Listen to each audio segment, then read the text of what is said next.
അടുത്തതായിട്ട് നമുക്ക് ഡിസ്കസ് ചെയ്യാനുള്ളത് റിയലൈസേഷൻ ഓഫ് FIR ഫിൽറ്റേഴ്സ് ആണ്. ഓക്കെ, നമ്മൾ IIRൽ പഠിച്ചതുപോലെ തന്നെ കുറച്ച് സ്ട്രക്ചേഴ്സ് പഠിക്കാനുണ്ട്. അപ്പോൾ ആദ്യത്തത് direct form realization or transversal structure. Direct form realization എങ്ങനെ ചെയ്യാന്നുള്ളത് നോക്കാം. നമ്മൾ IIRൽ പഠിച്ചതുപോലെ തന്നെയാണ് സംഭവം. അപ്പോൾ ഒരു എക്സാമ്പിൾ വെച്ചിട്ട് നോക്കാം. Obtain the direct form realisation of h of z equal to question തന്നിട്ടുണ്ട്. h of z equal to 1 plus 2z inverse minus 3z inverse 2 minus 4z inverse 3 plus 5z inverse 4. അപ്പോൾ ആദ്യം ഗിവൺ ഡാറ്റ എടുത്ത് എഴുതാം. എന്നിട്ട് നമുക്കറിയാം h of z equal to എന്താ equation, h of z equal to y of z divided by x of z that is equal to തന്നിരിക്കുന്ന question എഴുതാം. ഇനി അടുത്ത് എന്ത് ചെയ്യാം, അത് ക്രോസ് മൾട്ടിപ്ലൈ ചെയ്യുക. ക്രോസ് മൾട്ടിപ്ലൈ ചെയ്ത് കഴിഞ്ഞാൽ ഇക്വേഷൻ ഇങ്ങനെ കിട്ടും. y of z equal to x of z-നെ RHSലേക്ക് മൾട്ടിപ്ലൈ ചെയ്തു, ദെൻ ഈ ഇക്വേഷൻ കിട്ടും. ഓക്കെ, ഇനി എന്ത് ചെയ്യണം, നമുക്ക് ഇൻവേഴ്സ് എടുക്കാം. ഇൻവേഴ്സ് എടുത്തു കഴിഞ്ഞാൽ ഇക്വേഷൻ ഇങ്ങനെ കിട്ടും. y of z-ൻ്റെ inverse y of n, x of z-ൻ്റെ inverse x of n, z inverse into x of z ആണെങ്കിൽ x of n minus 1, z inverse 2 into x of z ആണെങ്കിൽ x of n minus 2 etcetera. Okay, അപ്പോൾ ഇത്രയാണ് ചെയ്യാനുള്ളത്. അപ്പോൾ ഇത് ചെയ്ത് കഴിഞ്ഞപ്പോൾ ഈ ഇക്വേഷൻ കിട്ടിക്കഴിഞ്ഞാൽ അതിനകത്ത് ശ്രദ്ധിച്ചു കഴിഞ്ഞാൽ അറിയാൻ പറ്റും, നമ്മുടെ ഇക്വേഷനകത്ത് y of n-ൻ്റെ ഒരു ടേം മാത്രമേ ഉണ്ടാവുള്ളൂ, നമ്മൾ ഔട്ട്പുട്ട് മാത്രം. ബാക്കിയെല്ലാം x of n-ൻ്റെ ടേംസിലുള്ള ഇക്വേഷൻ ആയിരിക്കും. അതായത് x of n-ഉം അതിൻ്റെ ഡിലേയ്ഡ് വേർഷൻസും മാത്രമേ ഉണ്ടാവുള്ളൂ. അതാണ് FIR ഫിൽറ്ററിൻ്റെ പ്രത്യേകത എന്ന് പറഞ്ഞു കഴിഞ്ഞാൽ, അതിനകത്ത് h of z-ൻ്റെ ഇക്വേഷൻ എടുത്ത് നോക്കി കഴിഞ്ഞാൽ അവിടെ ന്യൂമറേറ്റർ മാത്രമേ ഉണ്ടാവുള്ളൂ. ഓക്കെ, h of z-ൻ്റെ ഇക്വേഷൻ എടുത്ത് നോക്കിക്കഴിഞ്ഞാൽ ന്യൂമറേറ്റർ മാത്രമേ ഉണ്ടാവുള്ളൂ. അതല്ലെങ്കിൽ ഡിഫറൻസ് ഇക്വേഷൻ എടുത്തു കഴിഞ്ഞാൽ അതിനകത്ത് ഔട്ട്പുട്ട് ഫംഗ്ഷൻ y of n-ഉം then x of n and delayed versions of x of n-ഉം മാത്രമേ ഉണ്ടാവുള്ളൂ. അപ്പോൾ നിങ്ങൾക്ക് ഇത് ഒരു ക്വസ്റ്റ്യൻ തന്നു കഴിഞ്ഞാൽ അത് FIR ആണോ IIR ആണോ ചെയ്യേണ്ടത് എന്നുള്ളത് ഇതിനകത്തുനിന്ന് മനസ്സിലാവും. ഓക്കെ, h of z ആണെങ്കിൽ ന്യൂമറേറ്റർ മാത്രമേ ഉള്ളെങ്കിൽ അത് FIR ഫിൽറ്റേഴ്സ് ആയിരിക്കും. ന്യൂമറേറ്ററും ഡിനോമിനേറ്ററിലും ഫംഗ്ഷൻസ് ഉണ്ടെങ്കിൽ അത് IIR ഫിൽറ്റേഴ്സ് ആയിരിക്കും. ഓക്കെ, ഇപ്പോൾ ഇനി നിങ്ങൾക്കിത് പ്ലോട്ട് ചെയ്യണമെങ്കിൽ ഒന്നുമില്ലെങ്കിൽ ഇത് വെച്ചിട്ട് തന്നെ, അതായത് നമ്മൾ y of z equal to ഈ ഇക്വേഷൻ വെച്ചിട്ട് തന്നെ പ്ലോട്ട് ചെയ്യാം. അതല്ലെങ്കിൽ ഇൻവേഴ്സ് എടുത്തതിന് ശേഷം പ്ലോട്ട് ചെയ്യാം. ഇത് പ്ലോട്ട് ചെയ്യുന്നത് ഇങ്ങനെയാണ്. അപ്പം നമ്മൾ സാധാരണത്തെ പോലെ തന്നെ നമ്മൾ ഇൻപുട്ട് x of n, ഔട്ട്പുട്ടിൽ നമുക്ക് ഏത് കിട്ടും, y of n കിട്ടും. അപ്പോൾ y of n-ൻ്റെ ഇക്വേഷൻ എന്താ, ആദ്യം x of n പ്ലസ്, അതായത് x of n പ്ലസ് അടുത്തത് എന്താ 2 into x of n minus 1. x of n minus 1 കിട്ടണമെങ്കിൽ ഇവിടെ ഒരു ഡിലേ എലമെൻറ്റ് കൊടുക്കണം അല്ലേ. x of n-ന് ഒരു ഡിലേ എലമെൻറ്റ് കൊടുത്തു കഴിഞ്ഞാൽ ഇവിടെ എന്ത് കിട്ടും, x of n minus 1. Okay, then അതിൻ്റെ മൾട്ടിപ്ലിക്കേഷൻ ഫാക്ടർ എന്തായിരിക്കും, ഈ പോയിൻ്റ് ഇത് x of n minus 1 അതിനെ 2, അതാണ് അതിൻ്റെ വെയിറ്റ് വരുന്നത് അല്ലെങ്കിൽ ഗെയിൻ വരുന്നത് 2 പ്ലസ് അടുത്ത എന്താ വരുന്നത് x of n minus 1-ന് ഒരു ഡിലേയും കൂടി കൊടുത്തു കഴിഞ്ഞാൽ ഇവിടെ എന്ത് കിട്ടും, x of n minus 2 കിട്ടും. ദെൻ അതിൻ്റെ മൾട്ടിപ്ലിക്കേഷൻ ഫാക്ടർ എന്താ -3 ആണ്. അടുത്ത x of n minus 2-ന് ഒരു ഡിലേ കൊടുത്തു കഴിഞ്ഞാൽ x of n minus 3 കിട്ടും.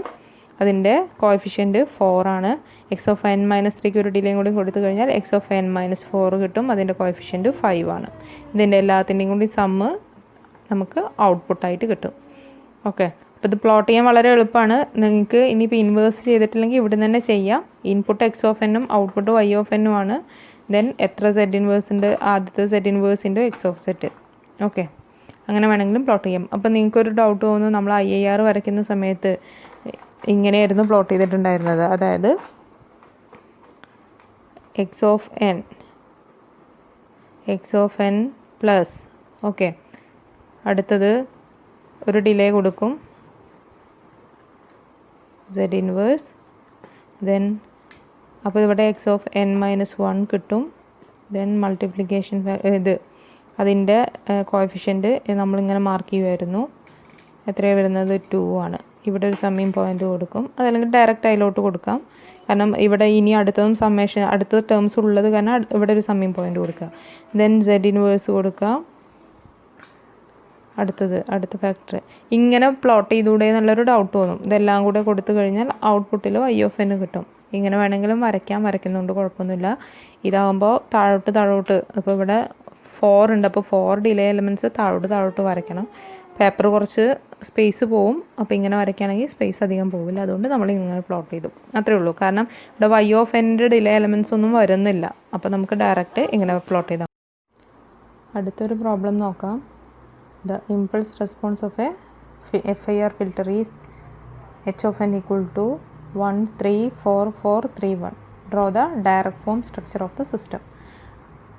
അപ്പോൾ ഇതുവരെ നമ്മൾ ചെയ്തിട്ടുള്ള പ്രോബ്ലംസിലൊക്കെ ഒന്നല്ലെങ്കിൽ ഡിഫറൻസ് ഇക്വേഷൻ തന്നിട്ടുണ്ടായിരുന്നു, അതല്ലെങ്കിൽ ട്രാൻസ്ഫർ ഫംഗ്ഷൻ തന്നിട്ടുണ്ടായിരുന്നു. ഇവിടെ നമുക്കതൊന്നും തന്നിട്ടില്ല. പകരം impulse response h of n ആണ് തന്നിട്ടുള്ളത്. ഓക്കെ, അപ്പോൾ ഈ ക്വസ്റ്റ്യൻ എങ്ങനെ ചെയ്യാൻ നോക്കാം. അപ്പോൾ ആദ്യം ഗിവൺ ഡാറ്റ എടുത്ത് എഴുതി. Given h of n equal to തന്നിട്ടുള്ള ഡാറ്റ എടുത്ത് എഴുതി. ഇനി നമുക്ക് ഇമ്പൾസ് റെസ്പോൺസ് അറിയാമെങ്കിൽ അതിനകത്തുനിന്ന് എങ്ങനെ ട്രാൻസ്ഫർ ഫംഗ്ഷൻ കണ്ടുപിടിക്കാം എന്നുള്ളത് നോക്കാം. ഓക്കെ, അപ്പോൾ ഒരു FIR ഫിൽറ്ററിൻ്റെ ട്രാൻസ്ഫർ ഫംഗ്ഷൻ അല്ലെങ്കിൽ system function can be written as h of z equal to, ഇതാണ് equation, h of z equal to sigma n equal to 0 to n minus 1 h of n into z raised to minus n. ഇതാണ് transfer ഫംഗ്ഷൻ്റെ equation എന്ന് പറയുന്നത്. Okay, h of z equal to sigma n equal to 0 to n minus 1 h of n into z raised to minus n. Okay, where n is the capital N എന്ന് പറയുന്നത് number of samples in h of n, അതല്ലെങ്കിൽ length of h of n. Okay, അതാണ് capital n എന്ന് പറയുന്നത്. അപ്പോൾ ഇവിടെ n equal to 6 ആണ് വരുന്നത്. അപ്പോൾ നമ്മൾ സമ്മേഷൻ്റെ ലിമിറ്റ് എങ്ങനെ വരും? 0 to 5 h of n into z raised to minus 1. അപ്പോൾ ഇതിനെ ആദ്യം ഒന്ന് എക്സ്പാൻഡ് ചെയ്ത് നോക്കാം. എക്സ്പാൻഡ് ചെയ്യുക എന്ന് പറയുമ്പോൾ ആദ്യം n equal to 0 കൊടുത്തു കഴിഞ്ഞാൽ നമുക്കറിയാം n equal to 0 കൊടുത്തു കഴിഞ്ഞാൽ h of 0 into z raised to 0 plus h of 1 into z raised to minus 1 plus h of 2 into z raised to minus 2 plus h of 3 into z raised to minus 3 plus h of 4 into z raised to minus 4 plus h of 5 into z raised to minus 5. Okay, ഇനി എന്ത് ചെയ്യണം? h of 0യുടെ value നമുക്കറിയാം. h of 0 എന്ന് പറയുന്നത് ഇതാണ് നമുക്ക് തന്നിരിക്കുന്ന sequence. അതിനകത്ത് ഫസ്റ്റ് സീക്വൻസ് എന്താ? 0, n equal to 0യിലുള്ളതായിരിക്കും അല്ലേ. ഫസ്റ്റ് വാല്യൂ എന്ന് പറയുന്നത് n equal to 0. Arrow mark ഒന്നില്ലെങ്കിൽ ഡിഫോൾട്ടായിട്ട് ഫസ്റ്റ് വാല്യൂ എന്ന് പറയുന്നത് ഇത് n equal to 0. Then 1 2 3 4 5. Okay, അപ്പോൾ ആ വാല്യൂസ് സബ്സ്റ്റിറ്റ്യൂട്ട് ചെയ്യുക. അപ്പോൾ ആദ്യത്തെ h of 0യുടെ വാല്യൂ 1 ആണ്. അത് കഴിഞ്ഞാൽ h of 2ൻ്റെ വാല്യൂ, h of 1ൻ്റെ വാല്യൂ 3 ആണ്, 2ൻ്റെ വാല്യൂ 4 ആണ്, 3യുടെ വാല്യൂ 4 ആണ്, 4ൻ്റെ വാല്യൂ 3 ആണ്, ആൻഡ് 5ൻ്റെ വാല്യൂ 1 ആണ്. അത് സബ്സ്റ്റിറ്റ്യൂട്ട് ചെയ്ത് കൊടുത്തു. ഇനി നമുക്കറിയാം h of z equal to എന്താ നമ്മളെങ്ങനെ എഴുതാറ്? y of z divided by x of z ആണ്. അപ്പോൾ നമുക്കതിനകത്തുനിന്ന് ഇക്വേഷൻ എഴുതാം. നമ്മൾ ഓൾറെഡി കണ്ടുപിടിച്ച ഇക്വേഷൻ. ദെൻ അടുത്ത് എന്ത് ചെയ്യാം? അടുത്തത് ക്രോസ് മൾട്ടിപ്ലൈ ചെയ്യുക. ക്രോസ് മൾട്ടിപ്ലൈ ചെയ്ത് കഴിഞ്ഞാൽ y of z equal to എന്ന് പറഞ്ഞുള്ള ഇക്വേഷൻ കിട്ടും. x of z-നെ RHSലോട്ട് കൊണ്ടുപോയി കഴിഞ്ഞാൽ y of z എന്ന് പറഞ്ഞ ഇക്വേഷൻ കിട്ടി.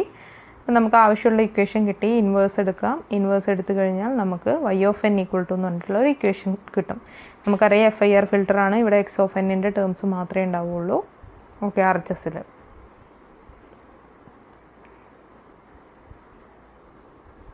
ദെൻ എന്താ ചെയ്യേണ്ടത്? നമ്മൾ പ്ലോട്ട് ചെയ്യണം.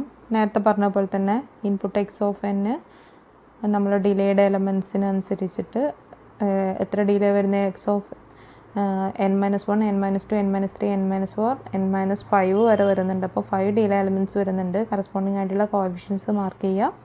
Okay, output y of n mark ചെയ്യുക.